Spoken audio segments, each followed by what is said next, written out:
আসসালামু আলাইকুম। মেহেদী হাসান হৃদয় ওয়েলকাম করছি আমার ফেসবুক পেজ এবং ইউটিউব চ্যানেলে। সবাইকে স্বাগতম। আজকে আমি কথা বলবো জাতীয় দলের আমার অন্যতম এক ফেভারিট ক্রিকেটার সাব্বির রহমান রুম্মানকে নিয়ে।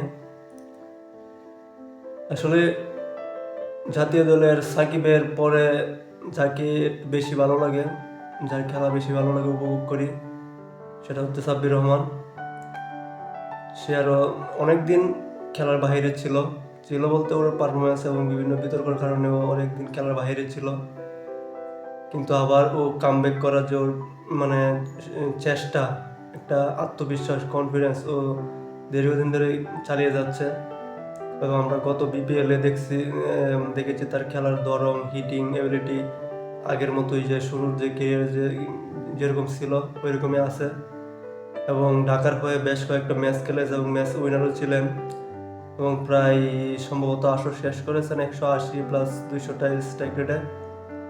তারপরে আসলে নির্বাচকদের তেমন একটা নজরে আসে নাই।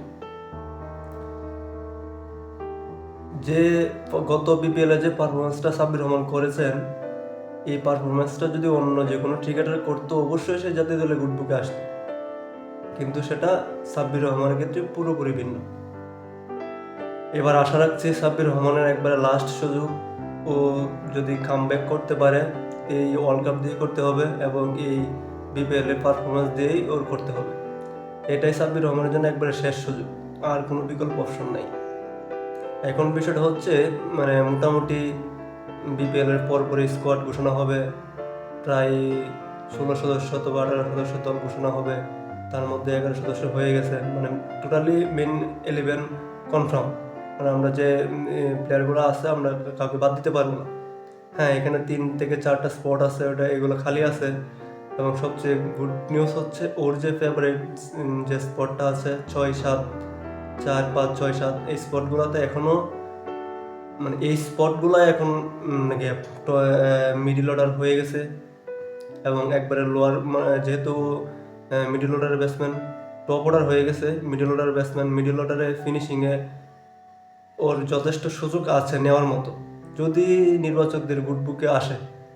কারণ এখানে দেখেন নুরুল হাসান সোহান ফিনিশিংয়ের রোলে থাকবে, নুরুল হাসান সোহান, শামীম হোসেন পাটোয়ারি এবং জাকির আলী অনেক। কিন্তু এখানে তিনজনেরই পারফরমেন্স অ্যাভারেজ, কেউ আহামরি করতেছে না। তবে হ্যাঁ, নুরুল হাসান সোহান এবং শামীম পাটোয়ারি মাঝে মধ্যে একটা ইনিংস ভালো খেলে দেয়, বাংলাদেশের প্রেক্ষাপটে, বাংলাদেশের ক্রিকেটের স্কোয়াডের প্রেক্ষাপটে, বাংলাদেশের আবহাওয়ায়, হ্যাঁ গুড। কিন্তু জাকির আলী আসলে দেখেন, ও শুরুর দিকে ঠিক আছে গুড, ভালো পারফর্ম করছিল, জাতীয় দলে আসছিল, কিন্তু রিসেন্টলি আসলে টি-20তে খুব বাজেভাবে সময় কাটাতেছে। ওর শটগুলা যাই বলি, সরাসরি আমি আসলে জাকির আলীকে ডিরেক্টলি বলতেছি না, আসলে সবাই সব ফর্ম্যাটে হয়তো ম্যাচ করতে পারতেছে না, ওকে একটা সময় দেওয়া দরকার।